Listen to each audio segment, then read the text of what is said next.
Sutherland Springs, I'm told, is a very tight-knit community, very small, friends and neighbors surrounding you, where churches are the center point of this community. First Baptist Church in particular, it's the only food pantry in town, so a place whose doors are open to anyone who may be in need of help any time of day or night. The one witness I spoke to, who was a cashier at a gas station just across the street, said it was her understanding that this was in the middle of the church service when the shooting occurred, when she heard what she estimated to be 20 shots fired in very quick succession around 11:30 local time this morning in Sutherland Springs. And this church actually records each of its services, posts them to a YouTube channel for other members of the community and congregation to view at their leisure. And as I looked at that video from last week's service and scrubbed through a couple from weeks before, you can see the size of that church. It's not a very large building, but a very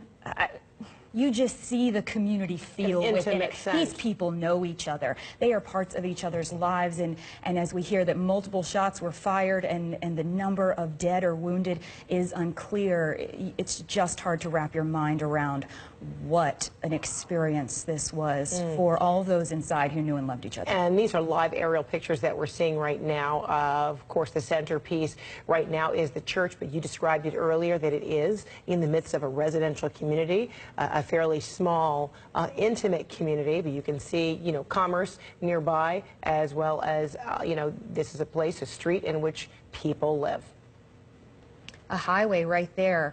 It will be very interesting to learn how this chase ensued and how far. I'm told it was not very far at all that this chase led officers to the encounter with the suspect, very quickly coming to an end after police responded to the scene. So then is that implying that the shooter was in a vehicle, led this chase as opposed to a foot chase? When we talk about these neighboring counties, Wilson and Guadalupe County, or is this a distance that's so close that this person could be on foot running, or was this a vehicular chase?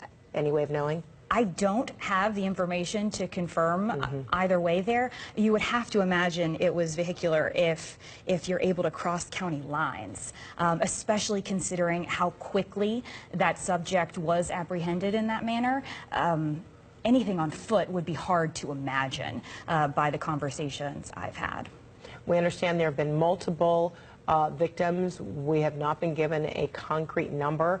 Earlier, we did report there were 4 helicopters that were seen in the general vicinity.